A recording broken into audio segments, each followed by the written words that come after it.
How you doing? I hope you're doing good, because I'm going to share a story with you. And the story is of a farmer who was driving down the road with his wagon, and he got into an accident, and he was injured, terribly, terribly injured. And he did the normal thing, went to court, was trying to, get paid for the damages. And the lawyer comes over to him on the stand and says, "Is it not true that at the time of the incident, someone came over to you and asked you how you were doing, and you said, 'I've never felt better in my life'?" So the farmer's on the stand and he says, "Well, I have to tell you what happened. I was in the accident, I was lying on the floor, in pain, and the cop drives by, sees what happened, gets out of the car, and sees that the horse is lying there, its leg broken, it's in terrible agony, and it's seriously injured, and it's just neighing in pain and kicking, its back's probably broken," takes his gun out, comes over to the horse, shoots him, takes him out of his misery. Sees that my dog is lying there also, whole body broken, just in pain, terrible pain, takes the gun, goes over to the dog, puts it out of his misery. And then he comes over to me and he says, "How you feeling?" So, like I said, I'm happy you're feeling good, because today we're going to talk about stories. We're going to talk about stories, and the way I want to do it is I want to share a very interesting story with you first, and then we're going to delve into the Torah of stories. So the first story I'm going to share with you is a special story of a father who's putting his son to sleep. And as the father's putting his son to sleep, he says something very special to his son. He looks him in his eyes and he says, "I've always seen something in you, but I don't think you know what it is." And the father hands him a book. Walks out of the room. Son opens the book and starts to read. And he reads a story of two people who are sitting by a fireplace. And as they're sitting by a fireplace, one of them turns to the other and says, "I want to share a powerful legend with you." And it's of two people who are sitting by a bonfire. And it's in the darkness of night. It's a mentor and his pupil. And the mentor turns to his pupil and says, "I've been mentoring you as long as I can remember.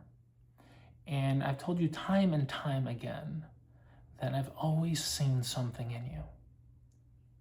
But I still don't think you know what it is. So I want to share a lesson that my mentor once shared with me. And it's a story of two wolves.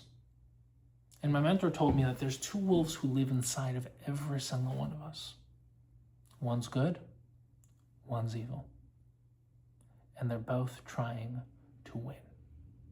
So I asked my mentor, "Which one wins?" My mentor turned to me and said, "The one that you feed." Now, just then by the bonfire, another person turns to them and says, "Actually, I heard an added layer to that story. We like to think of it as good versus evil, which one wins, the one that you feed." That's very inspiring. But I actually heard the Maharal talk about the Mata, Moshe's Mata. Now, the Mata was a staff that performed the miracles, the Nisim of Yetzias Mitzrayim, but it was also a snake, could turn into a snake, Ra, right? The Nachash, the Yitzhara. And the idea, as the Maharal explains, is that everything is pure potential. It's not good versus evil. It's everything contains an element of good and evil. And the idea is not one defeating the other, but learning how to harness the potential within everything. So the question the Maharal explains is really not whether it's good versus evil, but which one you choose to harness its potential. And the boy, back in his bedroom, closes the book, and he's recognizing, wait a second, I understand. The essence of this book is the idea of the potential that lies within each and every one of us, and we have to choose whether or not to actualize that potential. And he looks up, and he sees his father standing by the door, smiling at him, a little tear in his eye. And he whispers and he says, I've always seen something special in you. And now you finally know what it is. I love that story. But what just happened? Right? I literally just made up that story. Not this second, like a couple hours ago. But what just happened? Like, what is that story? It's actually pretty interesting. There's a bedtime story of a father with a son. Then the son opens up a book, and now there's a fireplace. And in that story of the fireplace, the story of a bonfire. And then all of a sudden, there's a lesson on the story of the two wolves. And then you have a third person just talking about the Maharal Namata. And then you come back to the father and son, right? But you heard it as one long, strung-out narrative. Even though it was layer upon layer upon layer, idea with an idea, connection with a connection, just one story, right? That's what stories are. And if you think about it, it was all framed within a meta structure, a meta story of, I see something in you. The father says that to his son, and then in the story, the mentor says it to his pupil, and then back to the ending, the father says it to his son, but with a closure of, now you finally know what it is, right? So stories can actually seem so simple, but they're probably the most sophisticated and complex parts of existence. And that's because everything in life is a story. And so what I want to do today is I want to bring out the Torah of stories. And I want to do that by starting with asking some simple questions. Like, why is the Torah a story? You ever think about that? It could have just simply been a book of laws. It could have been a book of wisdom, of moral principles, but it's a story. In some sense, it's history, right? Why? And stories seem to be such an integral part of the essence of Torah. Like, if you think about it, the Rambam focuses so much on the mitzvah of Sipur Yetzias Mitzrayim as the story, right? The essence of Pesach, the essence of the Seder nights we tell over the story of the Torah. Why? Why such a focus on stories? Again, like, it seems so simple, but why? Like, why stories? And a bigger question is, where do great stories come from? Like, it seems very obvious that all stories come from the Torah. But the world is built off of a love of stories, of mythology. Like, you think of Greek mythology, you think of ancient mythology, Western stories, like the hero story. You have in mythology collections of legends and Hercules and the Iliad and the Odyssey, and you have Shakespeare, Dante's Inferno, the Count of Monte Cristo. We have Lord of the Rings nowadays, Harry Potter. Why are we always obsessed with stories, and what do stories do for us? Why are they so meaningful? So what I want to do today is I want to explore this in as much depth as we possibly can. And here's the promise. By the end of this year, you are going to have a completely transformed understanding of how to interpret the Torah, and hopefully how to understand the story of life. So let's go. Let's start with, what is a story? If I were to ask you, how would you define a story? So in Torah, you always want to start with the Lashon HaKodesh, the Hebrew word. The Hebrew word for story is sipur, which is the same root of sefer, a book, sofer, a scribe, l'saper, to tell over, but also sfar, without getting into the Kabbalistic spheros. Sfar is a boundary. So what does a boundary have to do with a story? You ever ask yourself that? Like, sipur, sfar? Like, what in the world does a boundary, also mispar, a number? Right, so we have sfar, boundary, we have sefer, a book, we have mispar, a number. What do these words have to do with stories? Right? So what I'm going to share with you right now is the crystallized principle that's going to contain everything. And contain is the key word.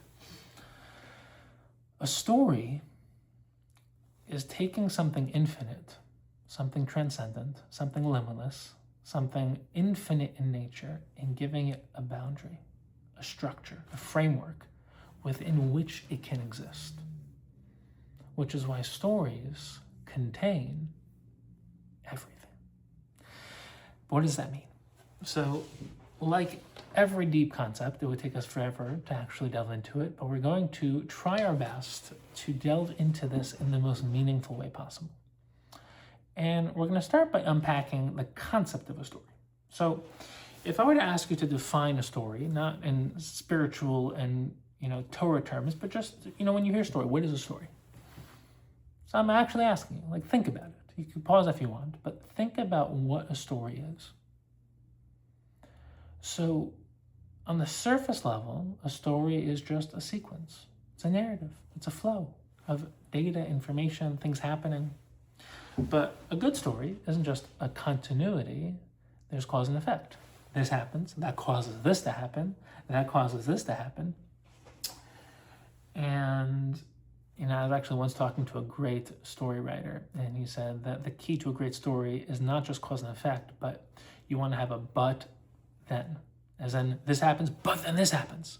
Oh, you have to overcome that. Oh, but then this happens. Oh, you have to overcome that. But then this happens. So it's constant tension release, cause and effect, problem solution. But there is a deeper framework to a story, which is, as everyone knows, when you are taught creative writing, a beginning, a middle, and an end. 3 paragraphs, right? When you started with an essay. Set up, the sequence in the middle, the end. But there's a level deeper than that, which is 3 acts. Every great story has 3 acts. The opening act is the setup. And in the setup, the problem arises. You have the main character, and all of a sudden, everything falls apart. You don't know what to do, right? So you have to find a solution. Something needs to happen in order for that solution to occur. So you have the second act, finding the solution. Maybe you find some great friends along the way. Maybe you learn an amazing Torah concept principle or an amazing spiritual principle. You find a mentor. He trains you, and all of a sudden you're building your skill set and you're finding a way to solve the problem. And you're going on the hero's journey, and life is just expanding, and you have ups and downs. There's progress, there's setbacks. Things are going well, things aren't going well. You seem to be just about to win, but then you lose. And then you have the final act. The final act of the story is the hero is transformed. The character's transformed. They embark on the journey, and they go and face the original problem, the original villain, the original, main nemesis and foil to the hero. And things don't go so well. Things look like everything's about to fall apart, and just at the last second, you overcome and you win. That's a great story. That's a 3-act story. If I were to tell you a story of, take the following story. There's this guy, he woke up, he yawned, stretched, got out of bed, put on his shoes, davened, had a coffee, ate breakfast, went to work. Not such a good day at work. And then got home, had dinner, spent some time with the family, and then relaxed for a little bit, went to sleep. Was that a good story?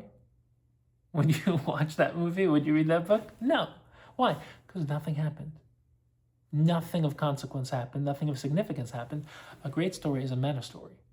It represents thousands of years of lived experience within just a 2-hour film or just a 300-page novel. Because the story basically deletes everything insignificant, and it focuses on that which is fundamental and significant in nature. So in 2 hours, you can watch a 3-year journey, but you can extract just the fundamental core key meta moments and events within that journey, and you're going to put that in the structure of the story. So storytelling is understanding how to create a setup, a framework, a narrative, and a conclusion that contains so much within it. So if a great story has 3 acts, what are the 3 acts of the Torah? Well, there's many ways to think of it, but you can think of it as the setup, the creation of mankind. You can think of it as then humanity failing, Adam and Chava eating from the Eitz Hadas. And then Act 3, trying to solve that problem, trying to reconnect and rise back up to connect to Hashem and become our ideal true selves. And that sequence is not just a simple 1, 2, 3, but it's actually a continuity, a spiraling sequence, because Adam sins, then tries to get back up. Then you have Noach, right? And then Noach tries to go back up, and then boom, you have Avraham. And then Avraham tries to do the job. Then you have Yitzchak. Then you have Yaakov, right? Avram, you have Yitzchak and Shmuel, Yitzchak, right? Then you have Yaakov and Esau, Yaakov. Then you have the 12 Shvatim. 12 Shvatim, they think it's going to be Yosef who's the next one. They send him down to Mitzrayim, but then it's the 12 Shvatim. And then you have the creation of Klal Yisrael and Yetzias Mitzrayim. And then you go to Matan Torah. Again, where is this going? It's continuity. Matan Torah, now we're going to go live out the Torah experience of truth in this world. So we go to Eretz Yisrael. Moshe dies, Yeshua takes over. And you have the Nevi'im. And you have Ksufim. Constant trying, right? David HaMelech, Shlomo HaMelech, constantly trying to finish the story. But the story continues. And the Bali Machshav explained that story didn't end with the end of Torah Shebeksav, right? Megillas Esther, which was actually a borderline sefer, because the Nisim Nigla Nevuah ended. So it was like that last getting it in, so to speak. Hanukkah, there's no Torah Shebeksav of Hanukkah. Right? It's a Chag of Torah Shebal Peh. So where does that story end? And the Baal Machshav explained it didn't end, and actually we're still writing that story. The written part ended with Megillas Esther, but the story of Torah is still going on. And you and I are part of that story, of trying to complete the narrative. We're part of the Act 3, so to speak. And that's the aiming towards Mashiach. So it's the ever-expanding story, and that's actually a fascinating topic in and of itself, is what makes a great sequel? What makes a great sequel? You ever think about it? It's like if you read books or if you watch films, there are books that come out with a book 2, book 3. There are movies that come out with a sequel, and sometimes you have a trilogy. What makes a great one? What makes a horrible one? So, historically speaking, one of the greatest trilogies of all time is Lord of the Rings. One of the greatest, 7 quills. I don't know, you don't really call it a 7 quill, but Harry Potter is one of the best 7 book series of all time. And without getting into too much of film, but you have great trilogies. Again, Lord of the Rings, Harry Potter is not a trilogy, but it's a great 7. The Godfather, Christopher Nolan is the greatest storyteller, in my opinion, in the modern world. He created a great trilogy. The essence of a sequel that's awful is when you have a great story and then you try to tell another story just for the sake of making money. So sometimes you have a movie, it goes amazing. Business model basically says, let's make another movie. Right? We have a fan base, we have an audience, we already have the characters, we have a story, just tell another one. And almost always the sequel is awful and it's worse than the first one. Right? What are some of the great sequels in movie history? Star Wars, again, Lord of the Rings, again, Godfather. Why are those different? Why are some great novels different that the sequel is actually better than the first in some cases? The answer is that if you tell another story, the sequel is awful. But if you expand the first story and show that the first story never ended, but we're actually expanding and continuing the first story and solving a problem that wasn't fully solved, and the character development goes even further, and the interconnections are developed further, and all the seeds in the first story are expanded and developed more in the second. And it's an expanding story so that if you look at Harry Potter, it's not 7 books, it's not 7 stories, it's one story. And everything that's revealed in books 2, 3, 4, 5, 6, and 7 were planted in book 1. And everything that's revealed in books 3, 4, 5, 6, and 7 were revealed and planted more in seed form in book 2. So it's like a tree that's expanding and growing and evolving. It's not different stories. It's not different characters. It's not different character arcs. It's not random narratives. It's one continuously evolving story. And you see everything laid down in seed form in the beginning. That's the essence of Torah. Rav Tzadok explains that everything, Kol HaTorah Kula, is contained within the first sentence of the Torah. Everything, the whole story of life in Torah is contained within Parshas Bereishis. All of that's contained within the first parak. All of that's contained within the first sentence. All of that's contained within the first word, Bereishis. All of that's contained within the first letter, Beis. As the Maharal explained, Beis, too, is the letter of Tunis, expanding oneness in the infinite into a world of expression, which is why Matan Torah would go back to creation, so to speak. It's another form of creation. It starts with Anochi Hashem Elokecha Aleph. We're going beyond this world of Teva, beyond this physical world. But the expression, the creation in the physical world, it contains the infinite, is all contained within Bereishis, which also means in the beginning, Beginning is Vilna explains of the creation of time itself, but also Bereshis, as Chazal explained, be with Rashis. Rashis representing wisdom. Right? So if you think about it, give me 1 second.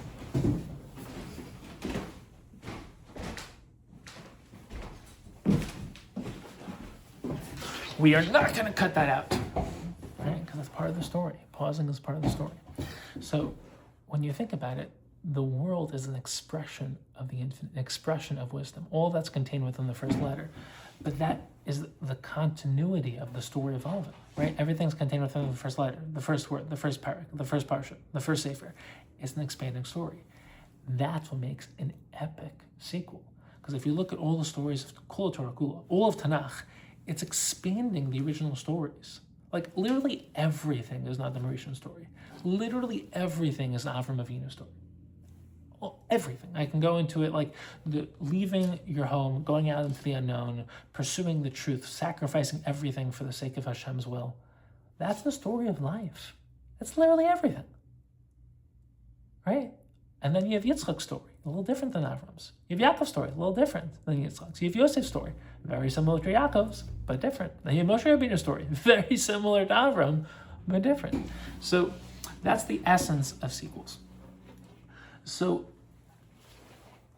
there are different story types, and they're important to understand. Like we all love the hero story, the person who's, the underdog has to find a way to rise and grow and expand and transform themselves, use their struggles to actually become who they were created to become. And that's everything we want in life, is we want to turn our struggles into our story. We want to become who Hashem created us to become because of the challenges. And there are tragedies, there are sad stories. And in a spiritual sense, the tragedies are only tragic within the limited time frame. As in, if you focus on the actual event, it's tragic. If you look at it within the larger story, it's actually very, very... You don't want to... The Chazon Ish says, as someone who lives within a realm of MS, there is no tragedy. There is no sadness. But you don't want to underplay the importance of the emotion of grief and sadness. Like when Sarah dies, that's a tragedy. But it's actually the biggest bracha, because Avram then buys Maris HaMachpelah and buys the foundation within which he's going to have an eternal marriage with Sarah.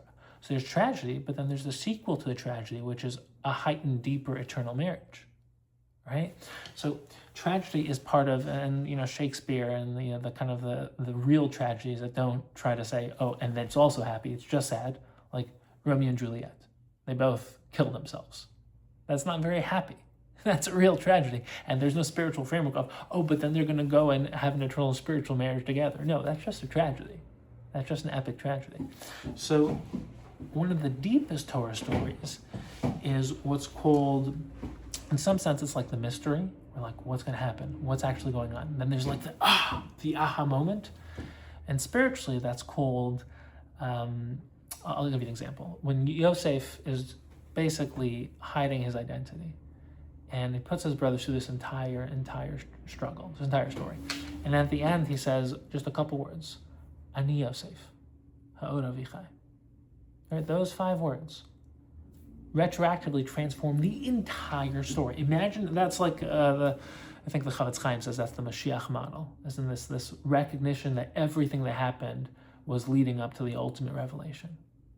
This kind of like, wow moment where you transform the entire story based on an epic ending. Right? That's the essence. I mean, if you think about it, spiritually speaking, that's the concept of, I'll just share a story with you.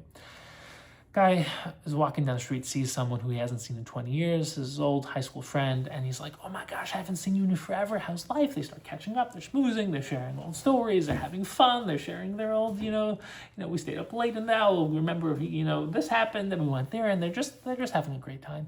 It's getting late. So one of them actually has an apartment right next door to where they were. So he says, why don't you come up to my apartment? We'll continue schmoozing. They're talking into the late hours of night, and it's getting really late. So the guest turns to his host and he says, it's getting pretty late. What time is it? And the guy says, oh, let me get my trumpet. So the guy says, what do you mean? Just, you have a watch? You have a clock? The guy says, no, I actually tell time with a trumpet. So the guest is looking at him saying, like, what are you talking about? So the host says, yeah, I'll show you. Just give me a second. pulls out a trumpet, goes out, pulls open the window, and lets out, waits. A couple seconds later, someone opens the window and says, "What are you doing? It's 2 o'clock in the morning." House turns to his friend and says, 2 o'clock. Right? So what's that? That's a ridiculous story, but it's a joke. Right? It's a funny story. What's a joke? A joke is a punchline that retroactively just transforms the entire setup. As in, once you get that punchline, that final line, it creates a why is it funny? It's funny because it's unexpected, but it also completes a very, very deep tension of like what's going on. Like there's a setup you don't know exactly how. It's like, how do you tell time with the trumpet? You just basically confused it's like, how is this going to end? How's this going to end? And then boom, there's a click. So spiritually speaking, that's the concept of the aha ending, which is Yosef V'od Avichai, or Ani Yosef V'od Avichai. It's also Yitzchak's story. Right? What's the Hebrew word for laughter is tzchok. Right? It's achik. The person in the Torah named after laughter is Yitzchak. Why? Because the concept of laughter is a punchline that seems improbable, it's unexpected, it seems like it's not going to happen. And then boom, it happens. Right? It's 2 o'clock. What are you doing? Right? V'od Avichai. Ani Yosef V'od Avichai. So Yitzchak shouldn't have existed. Right? Avraham shouldn't have been able to have Yitzchak. Sarah shouldn't have been able to have Yitzchak. But it happened. And when they were told it was going to happen, they both laughed without getting into the difference between Sarah's laughter and Avraham's laughter. But they laughed because, like, how's that going to happen? I look in the Mazalas, I look in the stars, and Avram says, I'm not going to have children. And Hashem takes him above the stars and says, I control the Mazalas, I control the stars, you are going to have children. The Malach comes to Avraham, the Malachim come, and they tell Avram, you are going to have a child. And Yitzchak, even though it's impossible, even though it's improbable, even though it shouldn't have happened, it happens. And his essence is this impossibility becoming possible, this improbability becoming an actuality. And his essence is laughter. So, I mean, there's lots of, the essence of the entire Purim Haggadah, the entire Purim Megillah is laughter. As in every single thing that happens is a setup. Haman tries to destroy the Jewish people, he ends up building them. Haman sets a date for the destruction of the Jewish people, it ends up being the date of their biggest victory. Haman tries to kill Vashti so that, he can set up his power, his rise to power, ends up creating a vacuum which Esther fills that sets up Haman's downfall.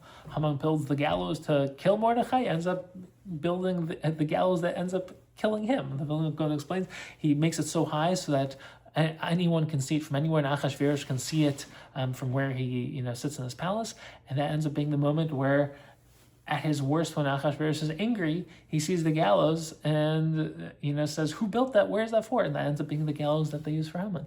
Everything's a setup. Pesach story. One of the funniest things of all time is Paro is trying to kill every single male firstborn in the world, not just Jewish male firstborns, every male firstborn, and meanwhile, the actual male firstborn who he's trying to kill, who, according to the prophecy, is going to basically bring him down, is literally sitting on his lap. Like, you can just picture this, okay? Like, sitting on his lap, Moshe Rabbeinu, sitting, a little baby, sitting on his lap, and Paro's like, kill every single baby in the world. Kill every single firstborn baby in the world. And he's like, okay, look, get Moshe something to eat. He's hungry. It's like, that's hilarious. That's actually hilarious. That's spiritual laughter. So Mashiach is the ultimate spiritual laughter. It's a punchline, it's an ending that transforms the entire story. The Ramchal explains that the moment Mashiach happens, you realize every single event in Jewish history, every single tragedy, every single setup, everything was perfect, was exactly how it should be. But that's an amazing punchline, where you get to see and reread and re-understand the entire story that came beforehand. So let's put our theory into action. Right? We're saying the Torah is a story. We're saying it's the foundation of everything. Right? It's Istakal B'Risa Bar Alma. The whole world's an expression of the Torah. The Torah is a story. So that should mean that all great stories that people love should actually be founded and based in Torah. As in, and this is a very deep spiritual concept, if a large portion of humanity is tapping into something, there's some truth there, right? So, without getting into the specifics, Chazal and Allah explain Christianity, Islam, Buddhism, secular culture, secular music. All these things, even if they're not the higher truth, the whole truth, there's some truth in there, because sheker ein raglayim, right? Something is completely sheker, it can't exist. No one's going to tap into it. So when people tap into things at different levels, like even within Torah, there's levels of tapping into it. But in the world as a whole, when let's say 1 million people or 1 billion people are tapping into something, there has to be some truth there. So for example, Shakespeare. There has to be something true in there for so many people to tap into it. Harry Potter. If billions of people are tapping into it and saying, this is so meaningful to me, there has to be some meaning there, right? So it's a very deep concept, because it's very easy to say, oh, this is not true, because it's not the whole truth, and therefore it's not true at all. Chazal explain that that's the absolute essence of foolishness, which is why the Rambam explains that you accept chachma from everywhere. Now it's difficult, because you have to be able to filter. You have to be able to extract the good and say, this is the value, this is the emes, I'm going to kind of consume it, digest the good, and extract this. When you eat food, right? You take in the good, you basically extract all the bad and dish it out. So what we're going to do right now is something a little fun. We're going to look at some of the most famous stories of all time. And we're going to try to first see, their Torah counterparts, and then maybe go a little deeper. So let's start with one of the most famous stories in the past couple hundred years, Count of Monte Cristo.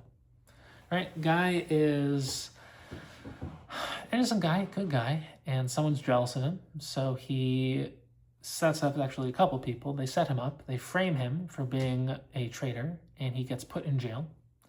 And in jail, he is innocently put there for years against his will, just because people are jealous of him. And he ends up having a person next door, his cellmate, who's actually next door. They had to, digging a tunnel so they're able to share cells and go with each other. This person's like an old sage, so to speak. And he ends up mentoring this young innocent guy and teaching him wisdom and skills, teaching him how to be, someone who's successful and a higher class person. And he ends up also saying that I have a buried treasure. And he gives him directions to the buried treasure. And the mentor, the Abbé, dies, and that's part of the way that this guy ends up escaping. He hides, within the kind of burial thing that they were going to use to bury the Abbé, his mentor, and he escapes. He gets very wealthy, and because he finds the treasure, he goes back to the people that destroyed his entire life, and he debates whether or not to seek revenge, or whether or not this was a divine plan and up to God. If I were to ask you, what Torah story does that represent? I'm sure some of you have guessed it, but the parallel is pretty amazing. It's the story of Yosef. Yosef, creates, not 100% innocent, no one's ever 100% innocent, and he does in some way create the jealousy. He doesn't know how to share his dreams properly. He shares in such a way that makes it seem like he's going to be the center, the next stage in the Jewish story, like, Avram to Yitzchak, not to Ishmael, Yitzchak to Yaakov, not to Esav, so it looked like it was going to be Yaakov to Yosef. Yaakov learned with Yosef, Yosef looked like Yaakov, Yosef got the Knos Pasim, Yosef seemed to be favored, he shared his dream that they're all going to be bowing down to him, so he does create the jealousy, and that's part of Yosef's journey. He's learning how to become a leader that doesn't create jealousy, but actually inspires others to become their best selves. And that's the essence of leadership, is you don't stand above the people, you stand within. You lead everyone and connect everyone together, which is what Yosef's dream was, connecting the Shvatim together. But Yosef expressed in a way that made it seem like he was going to be different, better, other, and maybe the only next stage in the Jewish story. So they end up selling him down to Mitzrayim. He gets put in jail. In jail, he becomes a dreamer. He interprets the dreams of the baker and the wine person, and ends up rising up, getting out of jail, escaping, so to speak, but earning his way out, and rising up the ranks, becoming one of the most powerful people in the entire world. And then he has the opportunity to seek revenge against his brothers, and he doesn't. He says it's all from Hashem. And obviously, part of the sub-story there is that for the rest of their lives, the brothers actually struggled with basically the question of, is Yosef actually going to fully forgive us, or is he going to seek revenge? Because it's hard to convince yourselves that someone can forgive you for doing, like, imagine being the brothers. Imagine having done that to someone and then they're back in your life. Wouldn't you live in fear every single day? that maybe today's going to be a bad day. Like, even if you forgave us yesterday, maybe today you don't forgive us. Maybe today you're like, yeah, you destroyed my life and I'm going to get revenge for the 12 years of suffering that you put me through. It's like, that's really hard for the brothers to convince themselves that Yosef forgave them, and I'm sure it went the other way, as in Yosef had to choose to forgive them every single day. Now, another great story. Let's look at the Lion King. Lion King, Simba, the Prince Lion, he is with Scar, his uncle, his evil uncle, and his uncle sets up a scene where he kills his brother. He kills Simba's father, the king, and makes it seem like Simba's at fault. So Simba goes into exile. He goes out into the wilderness and he meets a couple interesting figures, Timon and Pumbaa, and then he develops his identity, develops himself. He starts becoming a potential leader, and then ends up being inspired to come back and save the colony from the evil person who's in charge. So what story does that represent? So beautiful parallel to Moshe. Moshe Rabbeinu, born within the royal kingdom, gets, with Desna Aviram, is, kind of set up as a guilty party and is sent into exile somewhat of his own accord, goes out, meets Yisro, marries Tzipporah. You have the scene with the bush and the fire and, taking off his sandals and connecting with the Kadosh Baruch Hu, getting Nevuah, with the Mata, being told to go back down to Mitzrayim and save the Jewish people from the evil tyrant, the evil king. All right? Not the same story, but a very, very deep parallel in terms of that model. So there are parallels, but now let's go deeper. There are perhaps the most profound stories in Western literature that have a deeper structure, a deeper source within Torah. So one of the classic examples I like to think about is Lord of the Rings. So in Lord of the Rings, the basic theme of Lord of the Rings is you have what's called this powerful ring. And this ring is all-powerful, and the evil person, Sauron, who is, let's say, the Paro figure, or the Asa figure, like the evil villain, so to speak. He loses his ring, and it's this all-powerful ring that can basically control everything, so to speak. And the entire story of Lord of the Rings is Frodo going on a mission with his cohort, the Fellowship, to destroy this ring because, although one person says, Boromir says, let's use the ring.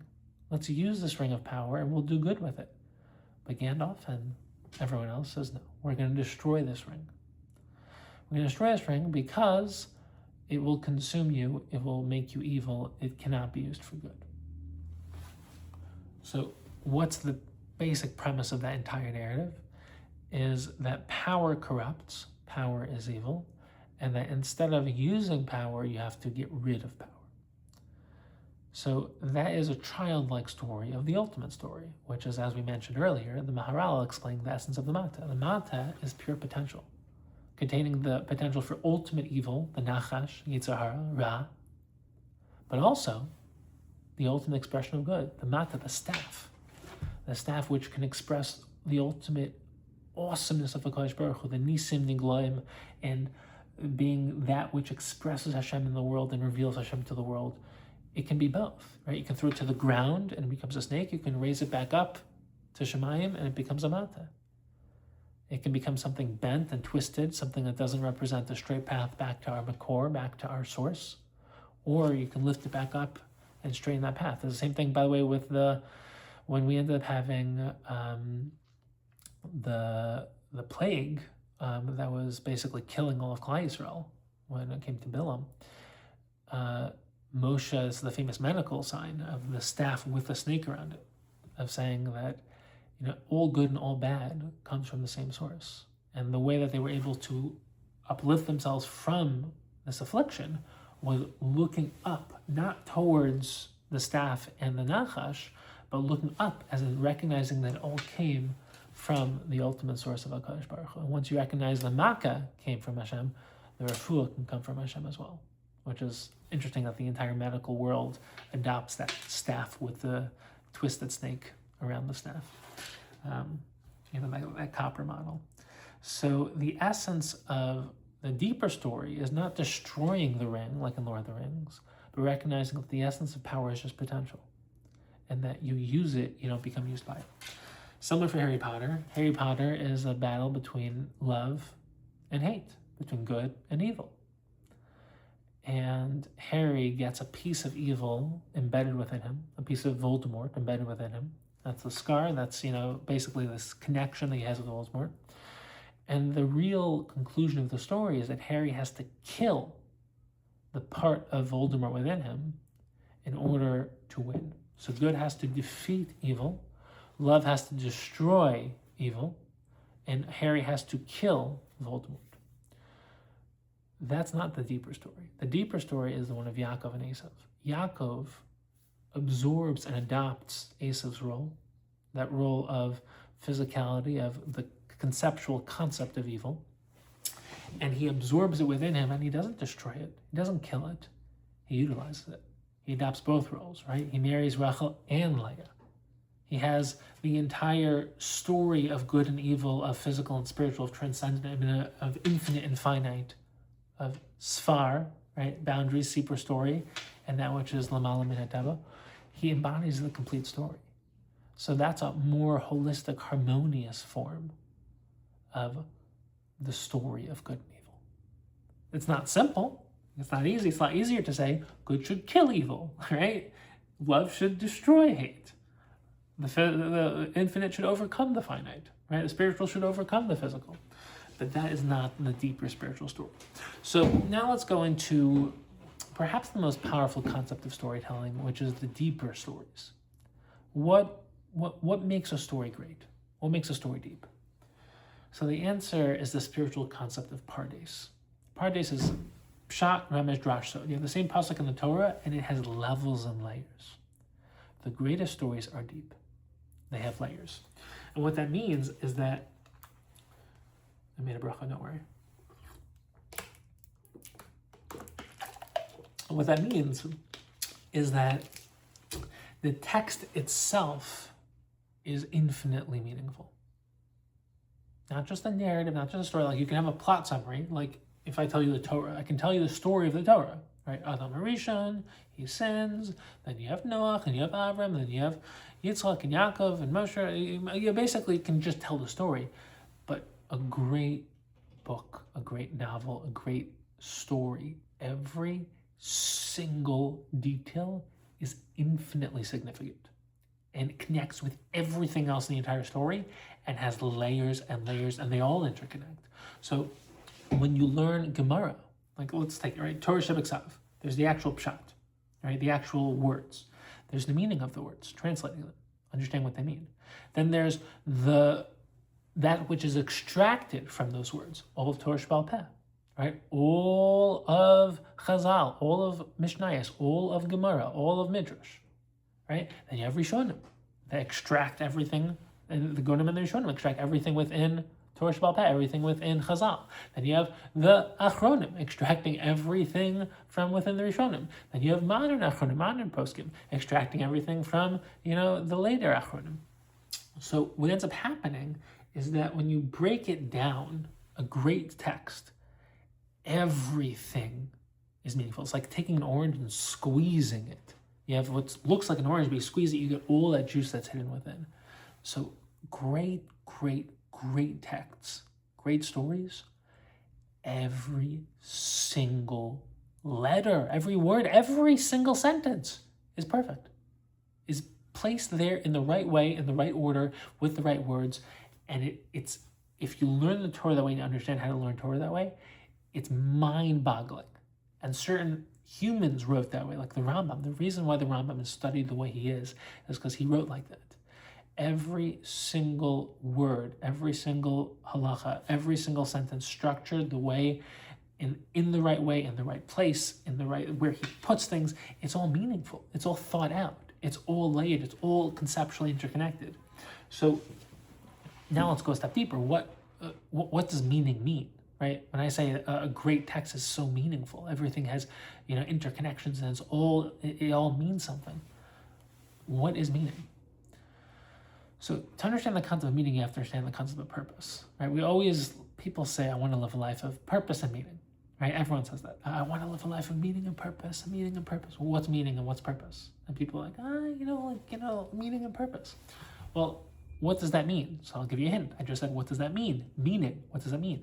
So if I say, what does the word story mean in Hebrew? And I say, it means sipur. What does sipur mean? Oh, it means story. To mean something is basically putting an equal sign. It's a translation. It's taking something into one form and trying to extract it into another form in order to understand it. So if I ask you, what does a word mean? You're going to translate it. But if I say, what does that word mean? You're going to translate it. So meaning is trying to basically work a way around what is into trying to get behind it to understand what it actually is. And that's why when I say what's, living a life of meaning, it's where everything in your life you can say, this looks like this on the surface, but I can extract it and say, I'm doing this because of that. And that's why it's connected to purpose. Because what's purpose? Purpose is what something is designed for. It's the destination. If I say, what's the purpose of your life? You're going to have to say, I was created for this, which requires self-awareness to go on the journey of understanding what. If I say, what's a pen's purpose? Pen's purpose, if you express what it's designed to do, it writes, right? So what is living a life of meaning and purpose?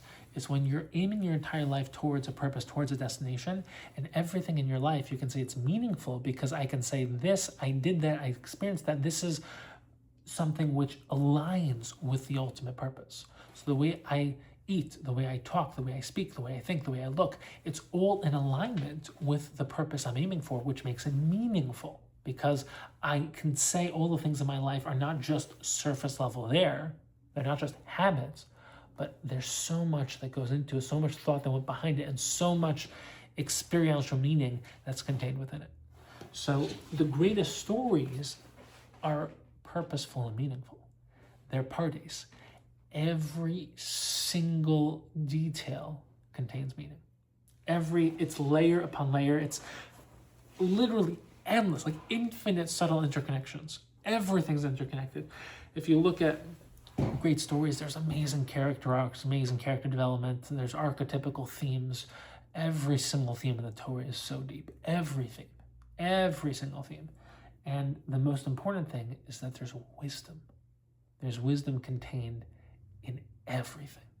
And that's what makes Torah so powerful, is that it's a story that's a parday story, that's literally a story. It also contains all of halacha, all of Gemara, literally all philosophical wisdom, all moral wisdom, scientific wisdom, political wisdom, literally every element of wisdom, relationship wisdom, physical wisdom, spiritual wisdom. It's all contained within this story, this narrative, and it's layer upon layer upon layer upon layer. And this is how wisdom actually is expressed into stories. It's the essence of what we talked about in the beginning. What is sfar, right? A sipur, a story. What's sfar? A boundary.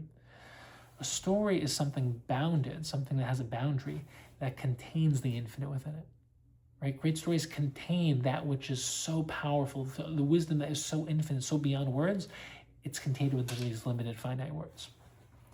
And that's why great stories, there's a narrative, and there's not just, like if you look at a very bad story, it's just data, right? That happened, then this happened, then this happened.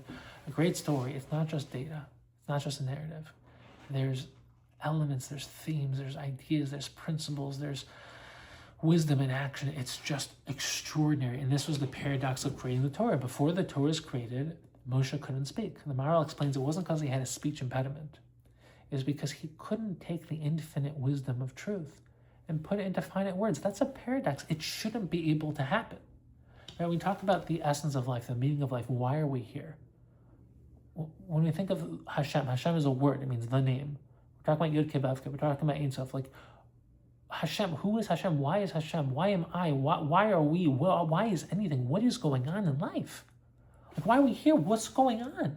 What's the nature of existence? How does my mind work? How can I think? Where do my thoughts come from? What's my experience of life in relation to your experience of life? Are we all experiencing life in the same way? Are we all different? Like, what does it mean to be? These things are impossible to express in words. And Moshe couldn't. So the Maharal explains he couldn't contain the infinite within the finite. And that was the paradox of Torah, of expressing the infinite wisdom of truth into a finite structure, a finite book, a finite story. And the Maharal explains once that happened, Moshe was now able to do it. Moshe was able to speak and contain the infinite within the finite. That was the transition. That's why Devarim, which is Moshe's Dibor, starts out Vaydaber Moshe. Moshe spoke. Moshe was able to now express the infinite within the finite.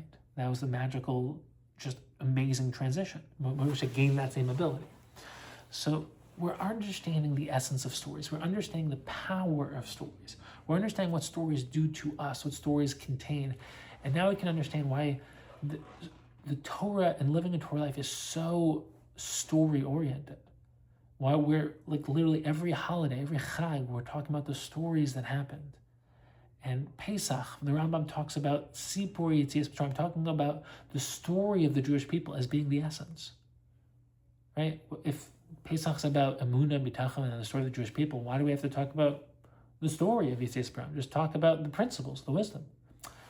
The story contains everything. And that's what the Rambam says, tell the same story to a 10-year-old, a 40-year-old, and an 80-year-old based on their level of wisdom. Because it's the same structure, the same story, just expand the story depending on who you're talking to.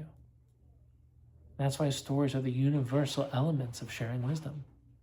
Great wisdom tellers are also great storytellers. They know how to contain the wisdom within the stories. And that's why Torah is a story. Because it's the foundation of all wisdom, of everything, of all storytelling. And in essence, when we, by Shavuos, when we experience Matan Torah, it was Hashem's way of telling us the ultimate story, but also Hashem's way of sharing a simple question with us, which is, I see something in you. Do you know what it is? Right? That's the essence of Torah. It's a portal into your journey. When you learn Torah, you're tapping into the question of life of why am I here? What am I doing with my life? Where am I going with my life? What's my future going to be? What's my present? What's my past? How do I understand my own story? How do I tell the rest of my story? What story am I telling myself today about myself? And Hashem is giving us the Torah to tell us, go on the journey. Become everything you were created to become. Pursue the truth. Pursue wisdom. Be an Avram Avinu. Go into the unknown and try to achieve the extraordinary. And, all stories have 3 acts. What are the 3 acts of this story? What are the 3 acts of this shir? Well, there was the story that framed the original question of this story, which is, what is a story? Right? That was the setup. The act 1 of this shir is the question, the problem. What's a story? Act 2, we're going through the process. We are trying to understand what a story is. So we go on the journey, the hero's journey. We're growing, we're thinking, we're learning Torah concepts and Torah principles. What's the act 3? We arrive back at the same problem, the same original question, but now we're able to solve it. We're able to answer it. Not fully, you never fully answer a good question. A good question is always better than the answer, because the question creates a journey of trying to enter into that infinite wisdom that the question contains. But now we understand the essence of a story on a deeper level. A story is a framework, a structure, a journey of exploring the development of learning, of becoming, of growing, of delving into wisdom, of delving into the truth, of becoming more than you were when the journey started. The 3 acts of this talk we just developed, what are the 3 acts of our life? Well, the first act is our creation. Hashem created each of us. You and I were created. The second act is we go on the journey of trying to figure out why we were created. And act 3, at the end of our lives, we look back and we ask ourselves, did I go on the journey of trying to answer that question? Did I try to answer the question, why did Hashem create me? What could I become? When Hashem created me and said, I see something in you, did you know what it is? Did I say, I'm going to try to figure it out? And there's actually a famous saying that the 2 greatest days in our lives are, number 1, the day we were created, number 2, the day we figure out why. Well, I actually disagree. I think that every single day is the best day of our life, because the question, what's my purpose? Why was I created? There's never a aha moment where you have the answer. It's a continuous journey. There are chapters in our life. And life is about going on the journey and having the recognition that there are stages. You start out in life and you're a little kid. You have no idea what's going on in the world. Then you're a teenager. You're trying to figure things out. You're trying to build your identity. You're learning. You're going and seeking out rebbeim and mentors, and you're getting an education. And then you try to get married and get a job and build a family and build a life and do something meaningful. That's my purpose. That's a story. That has chapters. There are stages. And it's not that once you've, family, job, that's it. Now you just scale your life for 50 years and you're a good person. No, there are many chapters along the next stage of your life. What skills are you developing? What are you learning? What projects are you working on? What are you going to contribute to the world? How are you going to get a raise? How are you going to build a better family, a better marriage, a better life? How are you going to get in better physical shape? How are you going to develop your mind and intellectual capacity to the next level? How are you going to develop the sequel? This story's not over. You don't just... Moshe Shapiro used to say that if you're living the way you lived yesterday, you're dead. Because you're living on a flow of, I'm just who I am today because of what I was yesterday. I'm just a continued blob of existence. The essence, or Moshe Shapiro is very into this, the essence of life is chiddush, is continuous evolution, continuous newness, not new as in something different, new as in evolving, taking it to the next level, the next chapter, the next level of the sequel, making it better. And this brings us probably the most important part of this entire shir, which is the essence of the birth of the Jewish people, the essence of Pesach and Yetzias Mitzrayim and Sfiras Omer and Shavuos and the journey into Eretz Yisrael. The essence of the birth of the Jewish people was the birth not just of us as a people, but the birth of us as storytellers. Because the essence of living a life is telling over two stories. It's recognizing you're a part of telling over Klal Yisrael's story. You're a part of Klal Yisrael's story. But you're also writing your own story. You are your own storyteller. Because the choices you make, the life you build, the trajectory you develop, the book you write, right? Every one of us has to write a Sefer Torah. The essence of that, the deeper essence of that, it's not just writing a Sefer. It's beautiful to write a Sefer. Your life is your Sefer. Your life is the book you write and inscribe into the Jewish story, because you're a part of the Jewish story, but you're also an individual part of the Jewish story. So we have to ask ourselves, what story? That's what it means to live a life of purpose. It's to write a story. It's to say, here's where I am.